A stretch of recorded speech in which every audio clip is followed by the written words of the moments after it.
देश के प्रधानमंत्री जी से मेरी पहली मुलाकात पश्चिम उत्तर प्रदेश की परिवर्तन यात्रा के दौरान मुरादाबाद के अंदर हुई थी।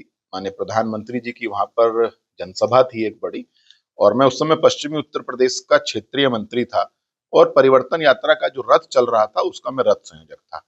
हम लोग उनके आगमन के समय मंच के पीछे पंक्तिबद्ध थे। मैंने उनको अपना परिचय दिया और जब मैंने परिचय में उनको बताया कि मैं परिवर्तन यात्रा में परिवर्तन रथ का संयोजक हूं, तो मेरे दोनों हाथों को पकड़कर माननीय प्रधानमंत्री जी ने कहा कि तो परिवर्तन तो आप कर रहे हैं ना ब्रजेश जी। तो मैंने बड़ा मुस्कुराहट के साथ जवाब दिया कि वो तो आपके आशीर्वाद से पूरे देश के अंदर हो रहा है, लेकिन आज तक मुझे उनके हाथों का वो स्पंदन, उनके हाथों का वो स्पर्श मेरे जहन के अंदर, मेरे मन मस्तिष्क के अंदर स्थापित है।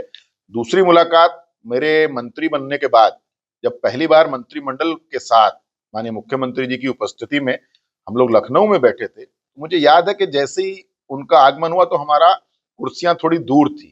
उन्होंने आते ही कहा कि सब मेरे नजदीक आ जाओ, और हम सब लोग माननीय प्रधानमंत्री जी के नजदीक हो गए।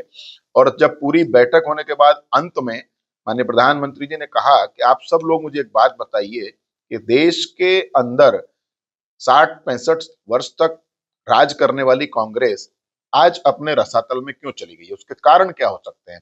तो किसी ने कहा भ्रष्टाचार, किसी ने कहा परिवारवाद, किसी ने कहा बहुत अधिक भ्रष्टाचार में सब लोग लिप्त हो गए थे। कई अलग अलग सबने अपने विचार दिए। अंत में माननीय प्रधानमंत्री जी ने कहा इसका मतलब ये सब विकार हमारे अंदर नहीं आने चाहिए, और इतना कह करके हम सबको बड़े प्यार से कहा कि चलिए अब सब भोजन करते हैं। ये मेरा उनके साथ एक बहुत ही व्यक्तिगत रूप से बहुत ही एक जीवन को नई दिशा देने वाला एक अनुभव।